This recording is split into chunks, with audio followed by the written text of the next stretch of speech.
Friends good morning అండి. Welcome back to my channel. Friends అందరు ఎలా ఉన్నారండి? నేనైతే చాలా బాగున్నాను. మీరు కూడా అందరూ బాగుండాలని ఆశిస్తున్నాను. ఈరోజు వీడియో వచ్చేసి ప్రకృతి అంటే ఇష్టం లేని వాళ్ళు ఎవరు ఉంటారో చెప్పండి. ప్రకృతి అన్న పచ్చదనం అంటే చాలా హ్యాపీగా ఆనందంగా అనిపిస్తుంది కదా.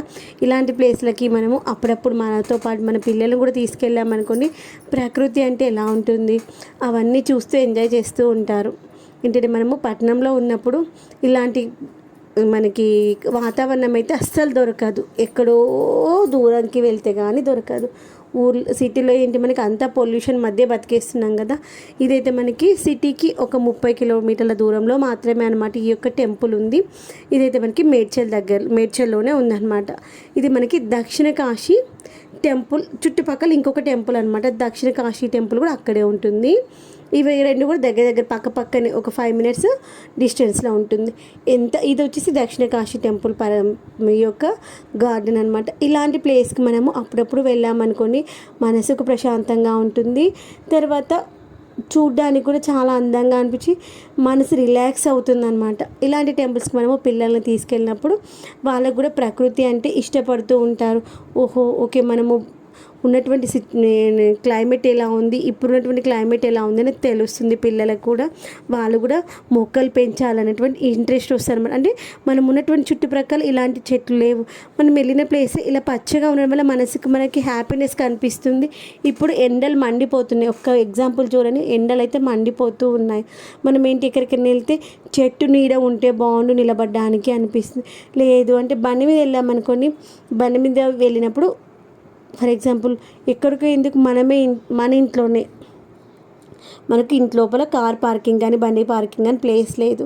అప్పుడు ఏమనుకుంటాము, అబ్బా బండి ఎండలో ఉంటే సీట్ కాలిపోతుంది, మనం ఎక్కడికైనా వెళ్ళాలంటే అబ్బా ఇక్కడ చిన్న నీడ దొరికితే బాగుండు అనిపిస్తుంది. ఆ నీడ ఎక్కడికి వెళ్ళి వస్తుంది, చెట్టు ఇస్తేనే వస్తుంది. మనమేంటి కార్ పార్కింగ్కి ప్లేస్ లేదనో, లేదు అంటే రోడ్డుకి ప్లేస్ లేదనో మొక్కలు పెంచుకోకుండా అయిపోయాం. చిన్న ప్లేస్ ఉన్నా కానీ మనకు వీలైనంత వరకు మొక్కలు పెంచుకున్నాం అనుకోండి, మనం చేసేటువంటి పొల్యూషన్ని మనమైనా కొంచెం తగ్గించిన వాళ్ళం అవుతాం. మన పిల్లలకి ఆస్తి కాదు మనం ఇవ్వాల్సింది, వాళ్ళకు అందమైనటువంటి జీవితం ఇస్తాము. అందమైన జీవితం అంటే డబ్బు కాదు, ఆస్తి కాదు, అంతకంటే ఎక్కువ విలువైనది ప్రకృతి ప్రశాంతంగా ఉండటము. మనం ఆనందంగా ఆరోగ్యంగా ఉండాలి అంటే డబ్బుతో ముడిపడి అస్సలు లేదు. ఆరోగ్యంగా ఉంటేనే అన్నీ ఉన్నట్టు. అన్నీ ఉన్న ఆరోగ్యం లేకపోతే ఏమీ లేనట్టే. నేనైతే అంతే అనుకుంటాను. మనం ఆనందంగా ఆరోగ్యంగా ఉండాలంటే మన ప్రకృతి అనేటువంటిది మనకు సపోర్ట్ చేయాలి. ప్రకృతి సపోర్ట్ చేయాలి అంటే మనం కూడా ప్రకృతికి అనుగుణంగా మనము మారాలి. అంటే మనకు వీలైనంత వరకు మొక్కలు పెంచుతాము, పొల్యూషన్ని తగ్గిస్తాము, మట్టిని కాపాడుకుందాము, నీళ్ళను సేవ్ చేద్దాము, పొల్యూషన్ నుండి మనము కాపాడబడుతూ రేపు భావితరాలకి మంచి పొల్యూషన్ లేనటువంటి జీవితాన్ని ఇద్దాము. అలా చేయాలంటే మనం చేయాల్సింది ఏంటి, మొక్కలు పెంచుకోవడం. ఒకవేళ మనకు మొక్కలు పెంచుకోవడానికి బయట ప్లేస్ లేదు అనుకుంటే ఈ విధంగా టెర్రస్ గార్డెన్ అయినా మనము స్టార్ట్ చేసుకుందాము. దానివల్ల మనకి పండ్ల మొక్కలు పెంచుకోవచ్చు, కూరగాయల మొక్కలు పెంచుకోవచ్చు, పూల మొక్కలు పెంచుకోవచ్చు, ఆకుకూరలు పెంచుకోవచ్చు. అటు మనకి పొల్యూషన్ తగ్గడంతో పాటు మనకి ఇంట్లో కావాల్సినటువంటి కూరగాయలు పండ్లు కూడా మనమే పండించుకుంటున్నాము. అదేలా, ఎలాంటి పురుగు మందులు లేకుండా. అర్థమవుతుందా ఫ్రెండ్స్? మనము మార్కెట్కి వెళ్ళి 1 కేజీ టమాటాలు కొనుకొచ్చుకున్నాం అనుకోండి, ఆ యొక్క తృప్తి ఏమీ ఉండదు. 20 రూపాయలు పెడితే కేజీ టమాటాలు వస్తాయి. కానీ మన మిద్దె తోటలో ఒక్క చెట్టుకి 2 టమాటా కాయలు వచ్చాయంటే వాటిని మనము బంగారంలాగా చూస్తాము. ఏమంటారు, అవునా కాదా చెప్పండి? అవి రెండు తీసుకుపోయి మనం కూర చేసుకున్నాం అనుకోండి, కమ్మగా ఉంటుంది, తొందరగా ఉడికిపోతుంది, ఆరోగ్యాన్ని ఇస్తుంది. బయట దొరికేవేంటి, అంతా కూడా పురుగుల మందులు వేస్తూ, పెస్టిసైడ్స్ వేస్తూ, ఎరువులు వేస్తూ, ఒకదాని ప్లేస్లో 4 కాయడానికి కావలసినటువంటి మందులు వేస్తూ పండిస్తున్నారు. అది వాళ్ళ తప్పు కాదు. ఎందుకంటే మనం ఉన్నటువంటి మనుషులం ఏంటి, పంట పండించే వాళ్ళు 4 ఉంటే తినేవాళ్ళం 100 మంది ఉన్నాము. అప్పుడు ఏం చేస్తారు, అలానే అవుతుంది. కాబట్టి మనకు వీలైనంతలో మనకు మనం మనం పండించుకొని తిన్నామనుకోండి, అప్పుడు వాళ్ళకి బెనిఫిట్ అవుతుంది, ఇటు మనకు బెనిఫిట్ అవుతుంది. వాళ్ళకు బెనిఫిట్ ఏంటంటారా, వాళ్ళు కూడా మారడానికి ట్రై చేస్తారు. ఓకే, మనం చేసే పద్ధతి అలా కాదు, మనము ఆర్గానిక్ వేలో పండించుకుందాము అని. మన పూర్వీకులు పంటలు పండించడానికి ఇన్ని ఎరువులు వాడకపోయేవాళ్ళు. మనము మనకున్నటువంటి పశువులని, తర్వాత జంతువులని, పక్షులని, వీటి నుండి వచ్చేటువంటి వాటిని మాత్రమే మొక్కకి ఎరువుగా వాడుకునేవాళ్ళు. తర్వాత ఏదైనా పురుగు వస్తే ఏం చేసేవాళ్ళు, బూడిదలో మనకి కట్టెల పొయ్యిలో వచ్చిన బూడిద ఉంటుంది కదా, ఆ బూడిద చల్లేవాళ్ళు. తర్వాత గోమూత్రం వాడేవాళ్ళు, ఆవు పెండ వాడేవాళ్ళు, వేపాకు వాడేవాళ్ళు. నాకు ఇది బాగా గుర్తుంది. వేపాకు అయితే పొలంలో మనము ఈసారి పంట అయిపోయింది అనుకోని, కొత్త పంట వచ్చే టయానికి ప్రతి పొలంలో మనకి వేప చెట్లు అయితే ఉంటాయి. ఆ యొక్క వేప కొమ్మలు తీసుకొచ్చి అన్ని కొమ్మలు కట్ చేసి వచ్చి ఆ పొలంలో వేసి దాంతోపాటు ట్రాక్టర్తో దున్నేవాళ్ళు అనమాట. అప్పుడు నాకు అర్థం కాకపోయింది, వీళ్ళు ఎందుకు ఆకులు వేస్తారు ఇట్లా అనేసి. ఇప్పుడు అనిపిస్తుంది, ఓహో అంటే మనకి మొక్కలైనటువంటి ఎలాంటి పెస్ట్ రాకుండా ఉండడం కోసం ముందుగానే మట్టిని సిద్ధం చేసుకునేవాళ్ళు. అప్పుడేంటి ఎరువుగా వాళ్ళు ఏం వాడేవాళ్ళు, కోడెరువు వాడేవాళ్ళు, లేదంటే గొర్రెరువు వాడేవారు. లేదు అంటే అందరికీ కూడా ఆవులు బర్రెలు ఉంటాయి, దాని నుండి వచ్చేటువంటి పెండ ఉంటుంది కదా. ఇప్పుడు ఏంటంటే అప్పట్లో ఏంటంటే ప్రతి ఇంటికి ఒక ఇప్పుడు మనకు ఆవుల నుండి బర్రెల నుండి వచ్చినటువంటి పేడ ఉంటుంది కదా, అది వేయడానికి ఒక దొడ్డి ఉండేది, దాంట్లో వేసుకునేవాళ్ళు. తర్వాత బయట ఇంటి బయట మనం ఏంటి ఇప్పుడు మనం మొత్తం అంతా సిమెంట్ అయిపోయింది, అప్పుడైతే మట్టితో ఉండేవి కదా. అప్పుడు వాళ్ళు ఏంటి బయట కల్లాపి చల్లినప్పుడు పెండతోటి చల్లేవాళ్ళు. ఆ నెక్స్ట్ డే మళ్ళీ ఊడ్చినప్పుడు ఏంటి ఆ పైన వచ్చినటువంటి డస్ట్ ఉంటుంది కదా, అది కూడా పెండకు సంబంధించింది.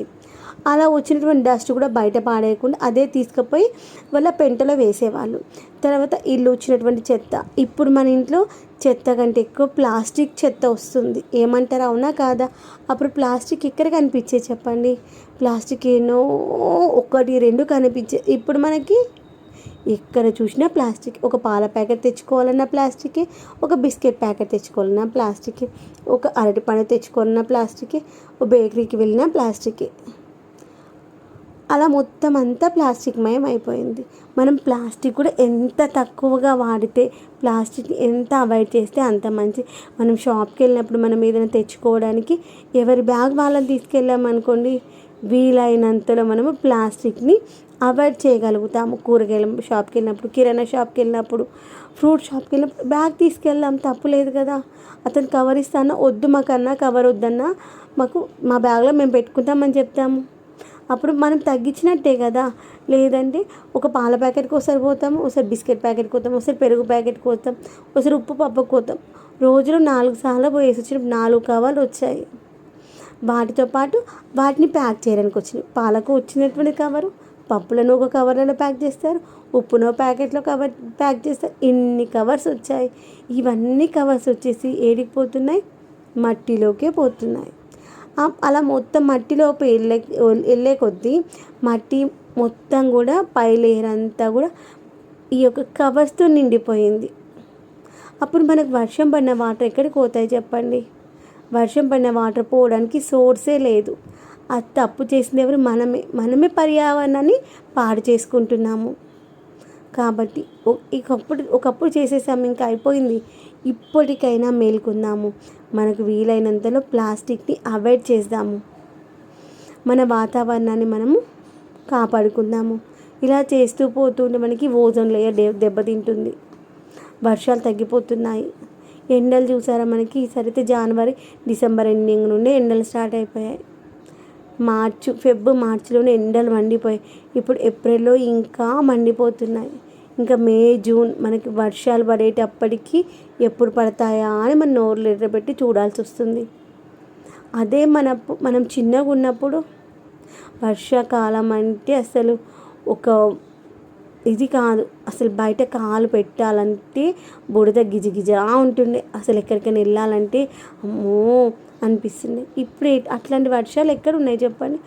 ఏదో చుట్టం చూపుకో వచ్చానా వచ్చాను, పోయాను, అలా ఉంది పరిస్థితి. అలా కావడానికి కారణం ఎవరు, మనమే.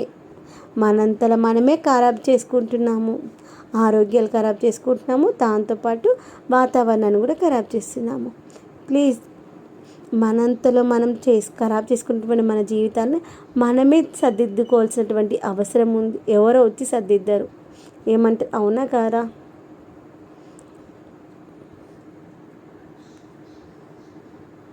కవిత ఏంటి సోది చెప్తుంది అనుకుంటున్నారా? నిజం చెప్తున్నానండి. నిజం చెప్తే ఎవరికి నచ్చదు, కానీ కొంచెం కొంచెంగా మారదాం. ఒకేసారి మారలేము. కొంచెం కొంచెంగా మారుతూ మన వాతావరణాన్ని మనమే మళ్ళీ పాత రోజులు తెచ్చుకుందాము.